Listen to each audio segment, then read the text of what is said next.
आप सभी का स्वागत है अपनी यूट्यूब चैनल एस फार्मा में। आप सभी कैसे हो? आई होप आप सभी ठीक ही होंगे।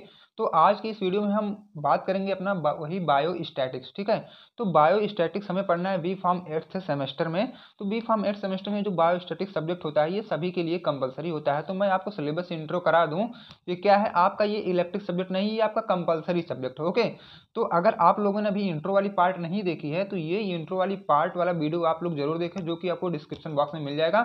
वहाँ पे आपको पता चल जाएगा कि हमें कौन सा सब्जेक्ट सेलेक्ट करना है। बट ये जो आपकी बायोस्टैटिक एंड रिसर्च मेथोडोलॉजी वाला सब्जेक्ट ये सभी को पढ़ना है, ये तो कंपलसरी है। ठीक है, तो सबसे पहले मैं वही सब्जेक्ट स्टार्ट करूंगा जो कि सभी के लिए कंपलसरी होता है और सभी लोग इसे आसानी से पढ़ सकें। ओके, तो देखो आज हम अपना स्टार्ट करेंगे वही अपना यूनिट नंबर फर्स्ट, ये बायोस्टैटिक का। तो हमें इसमें पढ़ना होता है, पहले तो इंट्रोडक्शन होता है। इंट्रोडक्शन किसके बारे में? स्टैटिक्स हमारी क्या होती है, बायोस्टैटिक क्या होती है, देन फ्रीक्वेंसी डिस्ट्रीब्यूशन क्या होता है। तो इस लेक्चर में हम यही कवर करेंगे, मतलब इंट्रोडक्शन वाली पार्ट, स्टैटिक क्या होता है और बायोस्टैटिक क्या होता है। देन नेक्स्ट वाले लेक्चर में हम फ्रीक्वेंसी डिस्ट्रीब्यूशन कवर कर लेंगे। उसके बाद एक टॉपिक हमारी पूरी खत्म हो जाती है। तो देखो स्टैटिक्स क्या होता है, सबसे पहले मैं वही बात करूंगा कि हमारा स्टैटिक क्या होता है। तो आप सभी ने सांख्यिकी के बारे में जरूर पढ़ा होगा। आप लोग अगर सीबीएसई बोर्ड या यूपी बोर्ड, अगर यूपी बोर्ड वाले हो तो सांख्यिकी के बारे में जरूर आप लोगों ने पढ़ा होगा। अगर सीबीएसई है तो स्टैटिक्स, वहाँ स्पेसिफिक नेम से आया होगा स्टैटिक्स। ठीक है, तो वहाँ पे हम लोग क्या करते थे, नंबर से किसी का मतलब आइडेंटिफाई कर देते थे। जैसे मान लो हमें किसी के डाटा का आइडेंटिफाई करना है। डाटा मतलब आप कहीं गए और किस क्लास में कितने मेल या फीमेल स्टूडेंट बैठे हुए हैं, वहाँ से आपको काउंट करके लाओ। आप आओ अपने टीचर को बताओ कि हाँ वहाँ पे 10 मेल हैं और 5 फीमेल हैं। ये क्या हुआ, गए आप किसी के डाटा का कलेक्ट करके लाए, किसी क्लास का डाटा कलेक्ट करके लाए ना। तो मतलब किसी भी क्लास में कितने मेल स्टूडेंट बैठे हैं, कितने फीमेल बैठे हैं, या तो किसी भी क्लास में कितने लोग प्रेजेंट है, कितने एब्सेंट, ये सब क्या एक जनरल सा रा डाटा आपका है। ठीक है, अब देखो मेन स्टैटिक मीन्स क्या होता है। स्टैटिक मीन्स हमारा होता है वही डाटा। अब डाटा मतलब क्या, ये जो स्टैटिक्स वर्ड होता है ना, ये स्टेटस से आया। स्टेटस ये जो लेटिन वर्ड स्टेटस से आया है। ओके, अब देखो स्टेटस माने क्या होता है। आप एक स्टेटस तो वो वाला होता होगा कि व्हाट्सअप वाला, उसी से ये भी कोरिलेट है। व्हाट्सअप वाला स्टेटस क्या, हम अपने बारे में मतलब हमारे लाइफ में क्या चलता है वो सब अपना मतलब कह सकते हो थॉट वहाँ पे शेयर कर देते हैं। बट यहाँ स्टेटस मीन्स देखो किसी के बारे में इंफॉर्मेशन कलेक्ट करना। ठीक है, या उसकी स्टेटस बताता है। अब देखो आपने जैसे क्लास में गए, वहाँ पे बता दिए हाँ सर 5 मेल और 10 फीमेल स्टूडेंट वहाँ पे प्रेजेंट है। लेकिन अभी आप वहाँ से एक मेल स्टूडेंट का पूरा आप उसका नाम, क्लास, रोल नंबर, कितना मार्क्स वो पाया है, टोटल जानकारी आके अगर आप अपने प्रिंसिपल सर को देते हो तो वो क्या हो जाता है, उसका स्टेटस हो जाता है ना। स्टेटस मतलब क्या, आपको उसके पूरा इन्फॉर्मेशन आप लेके आ रहे हो अपने प्रिंसिपल सर के पास तक, तो हो गया वह स्टेटस। अब देखो स्टैटिक्स मेन हमारी क्या होती है, ये सब क्या जनरल चीज पढ़ मतलब समझने वाली। स्टैटिक्स क्या होता है, स्टेटस क्या होता है।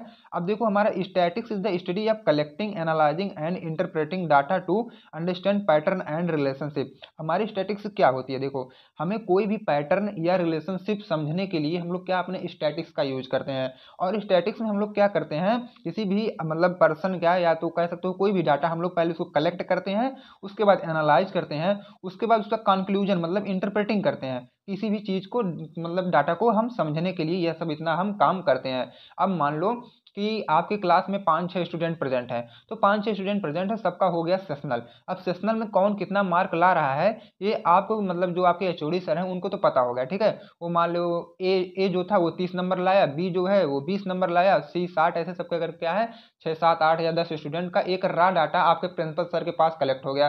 तो कोई टीचर अगर जाके अगर उनसे पूछेगा सर कौन सा बच्चा टॉप किया है, तो वो तो नहीं बता पाएंगे ना जल्दी, क्योंकि उसे रा डाटा कलेक्ट है, सब इकट्ठा मर्ज हुआ है।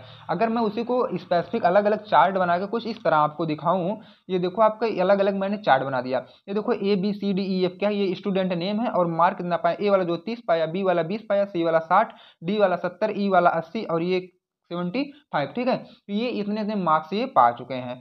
अब अगर कोई भी टीचर आके पूछ लिया कि सर सबसे ज्यादा नंबर कौन लाया है, ठीक, अब देखो सबसे ज्यादा नंबर तो अगर आपके पास ये पूरा क्या है डाटा रहेगा तो आप यहाँ से इजीली बता दोगे कि सर ये तो 80 वाला जो है मतलब स्टूडेंट का नेम जो है ई वाला है, ये सबसे ज्यादा नंबर पाया।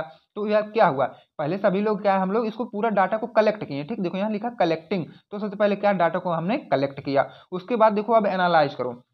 एनालाइज मतलब ये करो कि कौन बच्चा टॉपर हुआ, कौन पास हुआ, कौन फेल हुआ, इस पूरे डाटा के बारे में हमें एनालाइज करना है। मान लो ई वाला क्या है, टॉपर हुआ, और एफ वाला क्या है, सेकंड पे आ गया, ओके, और सबसे ज़्यादा कम नंबर मीन्स वो फेल हो, बी वाला क्या है, सबसे फेल हो गया। अब यहाँ से हमें क्या है, रिकॉर्ड देने में बहुत आसानी होता है ना, तो ये होता है। अब देखो, and interpreting data to understand pattern. अब इस पैटर्न को समझ के या तो इस रिलेशन को समझ के हमें इन सबका कलेक्टिंग, एनालाइजिंग और इंटरप्रेटिंग देना होता है डाटा का। अब इंटरप्रेटिंग माने अब हम इतना चीज कर चुके, कलेक्शन इसका कर चुके, एनालाइज कर चुके, कौन फेल कौन पास। अब इसका क्या है, कंक्लूजन निकालो, टोटल का ये सार क्या निकल के आता है, मतलब निचोड़ क्या निकल के आता है, उसे हम बोलते हैं इंटरप्रेटिंग। इंटरप्रेटिंग मतलब ये टोटल डाटा का हमें क्या है, कंक्लूजन क्या निकल के आ रहा है। कंक्लूजन हमें यही निकल के आ रहा है जो 80 वाला वो टॉप कर गया, ठीक है, यही तो कंक्लूजन निकल के आएगा, और जो 20 वाला वह फेल हो चुका है। तो ये हो गया हमारा स्टैटिक्स। स्टैटिक्स मतलब होता है किसी के बारे में हमें पूरी इंफॉर्मेशन लेना। अब देखो क्या है, ये एक मतलब डाटा हमने कलेक्ट किया ना, कहीं से किसी भी कॉलेज से डाटा कलेक्ट किया, और डाटा कलेक्ट करके ये इजीली हम किसी को समझा भी सकते हैं, कौन पास कौन फेल, कौन कम नंबर कौन ज़्यादा, ओके। तो ये था हमारा स्टैटिक्स। अब देखो मैं अगर कुछ और एग्जाम्पल आपको दिखाऊं जो थ्योरेटिकल है, जो आपको लिख के आना है अपने एग्जाम में, तो वह क्या होता है। मान लो आपका एग्जाम हुआ, अब एग्जाम स्कोर जो होता है, a teacher collects data on exam score and calculate the average score, highest score and lowest. Same यही कंडीशन है। ये क्या हम लोग क्या किए, यहाँ पे कलेक्ट कर लिए आपका स्कोर। अब स्कोर जब हम लोग कलेक्ट कर लेते हैं तो यहीं से हम लोग बता देते हैं कौन सबसे ज़्यादा नंबर लाया है और कौन सबसे कम नंबर लाया, ओके। तो यहाँ से हम लोग इजीली उसको मतलब बता सकते हैं। तो ये क्या हुआ, आपका एक रिजल्ट का स्कोर है, और कौन ज़्यादा नंबर लाया कौन कम नंबर लाया, हम लोग इजीली इसको आइडेंटिफाई कर सकते हैं। उसके बाद क्या है, एवरेज हाइट ऑफ स्टूडेंट। आप क्या है, मान लो एक फिजिकल वाले टीचर हो, फिजिकल मतलब जो हेल्थ चेकअप करते हैं ना, वो वाले जब टीचर आपके क्लास में पहुंचते होंगे, आप लोग क्लास 6-7 में जब आप मतलब पढ़ रहे होंगे, तो वहाँ पे आप लोग ये वाली जरूर देखे होंगे कि आपके क्लास में एक फिजिकल हेल्थ वाले मतलब चेकअप होता था ना। तो वहाँ पे आप क्या हाइट चेक करते थे, डेंटल चेक करते थे, ठीक, यही सब चेक करते थे ना। तो क्या वही हाइट वाला, जैसे मान लो किसी भी आप कॉलेज में पढ़ रहे हो, आपके क्लास में हाइट चेक वाला आ गया। अब वो ज़्यादातर स्टूडेंट का ही देखा कि 5 फुट वाले सभी लोग मिल रहे हैं। अब देखो मान लो अगर 20 लोग 5 फुट के मिले और 3 लोग जो है 4.5 के मिल गए, और एक लोग क्या है वो 6 के मिल गए, तो एवरेज इसमें कितना है, सबसे ज़्यादा जो है वही तो एवरेज रहेंगे। 5 फुट वाले आके जब वो जो हेल्थ चेकअप वाला रहेगा, वो आपके प्रिंसिपल सर को बताएगा कि सर एवरेज वही 20 का आ रहा है, सॉरी फ्रेंड्स, एवरेज वही सर 5 फुट का आ रहा है। तो 5 फुट का मतलब सबसे ज़्यादा बच्चे जो हैं वो हैं, ठीक है, 20 स्टूडेंट जो हमारे वो 5 फुट के हैं ना। तो ये होता है average height of student, okay. अब देखो यहाँ पे लिखा भी गया, a school collects data on height of all student and calculate the average height, ठीक है। यहाँ पे एवरेज हाइट हमें कैलकुलेट करने को मतलब दिया जाता है, या हम इसमें कर सकते हैं। अब देखो स्टैटिक्स जो हमारा होता है वो 2 टाइप से होता है। अब यह 2 टाइप हम समझ लेंगे कि हमारा स्टैटिक्स जो होता है वो 2 टाइप का होता है। ये देखो, एक हमारे होते हैं डिस्क्रिप्टिव स्टैटिक्स, ठीक है, एक होता है हमारा इन्फरेंशियल स्टैटिक्स। अब देखो डिस्क्रिप्टिव मतलब सबसे पहले वर्ड से आपको समझ में आ जाना चाहिए कि डिस्क्रिप्टिव क्या होता है। डिस्क्रिप्टिव मतलब होता है किसी भी चीज़ का समरी। अब देखो, process of summarising and describing the basic feature of the data set, ठीक है। यहाँ तो या तो आप डाटा बोल सकते हो या तो डाटा सेट, बात वही हो जाती है। Process of summarising and describing the basic feature of data set such as mean mode median. यहाँ पे हम क्या है, वही एवरेज निकाल रहे थे ना, किसी भी कॉलेज का या क्लास का हम लोग डाटा कलेक्ट करके उसका एवरेज निकाल रहे थे, कौन फेल हुआ कौन पास हुआ, किसका ज़्यादा नंबर हुआ ना। वो सब क्या है, मीन मोड मीडियन के बेस पर अगर करते हैं तो बहुत ही ईजी होता है, उसे हम बोलते हैं डिस्क्रिप्टिव स्टैटिक्स, ओके। इन्फेरेंशियल स्टैटिक क्या होता है, process of drawing conclusion from descriptive statics. जो आप इस स्टैटिक्स से डाटा लिए हो, ठीक है, जैसे कि एस्टिमेटेड पॉपुलेशन पैरामीटर। अब क्या इसी पे थोड़ा सा अगर इस डाटे को आप क्या कर रहे हो, थोड़ा सा इंक्रीज करके बता रहे हो, या तो मतलब भारी मात्रा में इसको करके बता रहे हो, वो हो जाती है हमारी इन्फेरेंशियल स्टैटिक्स। अब देखो जो हमारा नेक्स्ट आता है, आप लोगों ने बायोस्टैटिक, ठीक है, मेन हमारे जो टॉपिक या चैप्टर चल रहा है वो तो बायोस्टैटिक है। अब समझ लो आपकी बायोस्टैटिक क्या होता है। इसके पहले हम लोग क्या है, आपके सिलेबस में अलग से मेंशन किया गया था कि स्टैटिक क्या होता है। तो स्टैटिक आपका 2 मार्क्स का क्वेश्चन बन जाता है कभी कभी, और ये बायोस्टैटिक भी आपका 2 मार्क्स का ही बनता है, ठीक है। अब देखो बायोस्टैटिक हमारा क्या होता है। स्टैटिक्स आप लोग अगर अच्छे समझ गए होंगे तो बायोस्टैटिक्स समझने में बहुत ही आसानी हो जाती है, क्योंकि ये दोनों वर्ड एक दूसरे से कोरिलेट होता है। अब देखो बायो मीन्स होता है, जैसे सभी को पता, आप लोग 8th सेमेस्टर में आ चुके हो, बायो मतलब होता है मेडिकल फील्ड या हेल्थ से रिलेटेड कोई भी चीज़, ठीक है, जो हमारे बॉडी से रिलेटेड हो। और स्टैटिक्स मतलब आप पीछे पढ़ के चले आएंगे, सांख्यिकी कैसे किसी की गणना की जाती है, उसे हम बोलते हैं स्टैटिक्स। यहाँ देखो मेडिकल फील्ड या हेल्थ से रिलेटेड हमें जब हम लोग किसी डाटा को कलेक्ट करते हैं, उन्हें हम बोलते हैं बायोस्टैटिक्स, स्टैटिक्स है, ठीक है। अब देखो biostatics is the use of statics, इसमें सबसे पहले हम लोग क्या स्टैटिक्स का यूज करके analyse data in fields related to biology, medicine and health. अगर हम किसी भी फील्ड का डाटा अगर हम कलेक्ट कर रहे हैं हेल्प लेके स्टैटिक्स का, ठीक है, जैसे कि बायोलॉजी डिपार्टमेंट का या मेडिसिन डिपार्टमेंट का या तो हेल्थ डिपार्टमेंट का, किसी भी डिपार्टमेंट का स्टैटिक्स का हेल्थ लेके हम सॉरी फ्रेंड स्टैटिक्स का हेल्प लेके हम डाटा को कलेक्ट कर रहे हैं, ओके, उसी को हम बोलते हैं बायोस्टैटिक्स। अब देखो like as it help us understand, जैसे कि अगर हमें ये समझने के लिए मतलब देखा जाए तो हम इसमें क्या क्या करते हैं, how disease spread and can be prevented. जैसे मैंने क्या बोला, हम स्टैटिक्स का यूज करके, ठीक है, किसी भी फील्ड में, जैसे बायोलॉजी के फील्ड में, मेडिसिन के फील्ड में, हेल्थ के फील्ड में हम लोग डाटा को कलेक्ट करते हैं। अब जैसे देखो क्या है उसमें, how disease spread and can be prevented, जैसे कहीं भी मान लो कोरोना फैल गया, अब कोरोना तो फैल गया, अब हम इसे कैसे इस पर रोकथाम कर सकते हैं, इसको कैसे रोक सकते हैं ना, या भी क्या है एक बायोस्टैटिक के मतलब कैटेगरी हम इसे पढ़ेंगे।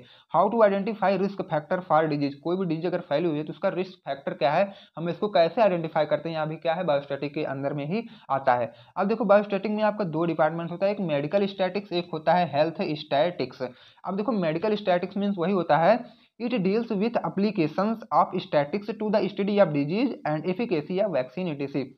इसमें हम लोग क्या करते हैं, हाईलाइट वाला आप लोग थोड़ा सा अच्छे से मेंशन करो, स्टडी ऑफ डिजीज मतलब क्या है, हमें बीमारी के बारे में स्टडी करना है, और कोई भी वैक्सीन जैसे बन रही है तो उसकी इफिकेसी क्या है, ये हम पढ़ते हैं मेडिकल स्टैटिक्स के बाद मतलब अंडर में।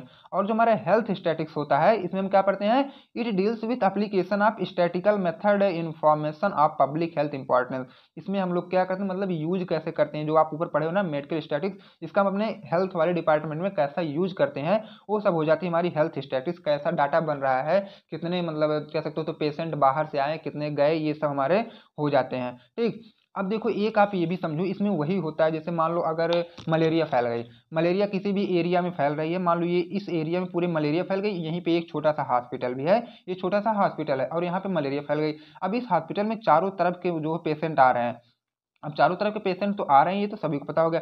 अब क्या हुआ, अब देख रहे हो कि ये जो ई वाली साइड है, यहीं से मान लो ये कह सकते हो तो है आपका गुजरात, ठीक है, गुजरात से मलेरिया के पेशेंट ज़्यादा आ रहे हैं हमारे हॉस्पिटल में, और बाकी मतलब तीन तरफ से कम आ रहे हैं। तो सबसे पहले हम लोग ये मतलब जब डाटा का आइडेंटिफाई होगा तो यही हमें देखने को मिलेगा, गुजरात से ज़्यादा पेशेंट आए थे और वो भी सब क्या है मलेरिया के ही थे, ठीक है।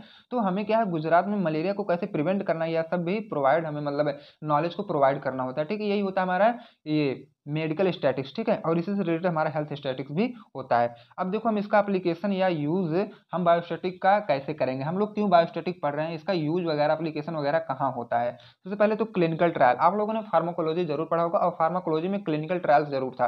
क्लिनिकल ट्रायल्स आप लोग पढ़े हैं और देख रहे हो कितना लंबा प्रोसेस था ना, तो वह क्लिनिकल ट्रायल से हम लोग हमें क्या करना होता है, डाटा को पूरे मेंटेन करना होता है ना, तो डाटा मेंटेन जब आप करोगे तो वो क्या है बायोस्टैटिक के अंडर में आ जाएगा। अब देखो किसी भी डिजीज का डायग्नोसिस होता है तो उसमें बहुत सी डाटा जैसे हेमोग्लोबिन और आरबीसी, जब आप ब्लड का टेस्ट करवाओगे ना तो ये सब देखने को मिलेगा, तो वो कितने में है, हमें क्या नॉर्मल रेंज है, क्या आउट हुआ है, ये सब भी देखना होता है ना, वो डिजीज डायग्नोसिस हो गया। और वैक्सीन डेवलपमेंट, अब देखो जब कोई भी नई नई वैक्सीन बनती है तो 4-5 साल लग जाते हैं, या तो और भी लग जाता है या तो कम भी लग सकता है। ये क्या है वैक्सीन डेवलपमेंट, तो वो उस प्रोसेस या उस समय में क्या डाटा हुआ हमें वो भी कलेक्ट करके अच्छे से रखना चाहिए, ये भी बायोस्टैटिक हो गया। और हेल्थ इन्फॉर्मेशन मतलब हमें क्या है स्वास्थ्य संबंधी सूचना कैसे इधर उधर करना है, ये भी क्या है एक डाटा ही तो हुआ। अब देखो फार्मास्यूटिकल रिसर्च, अब देखो रिसर्च में बहुत लोग मतलब जानते होंगे फार्मास्यूटिकल रिसर्च वाला कंडीशन, तो उसमें बहुत समय लग जाता है, बहुत समय लगता है, तो कुछ डाटा हमें क्या है एक डायरी या फाइल बना के उस पर रखना पड़ता है।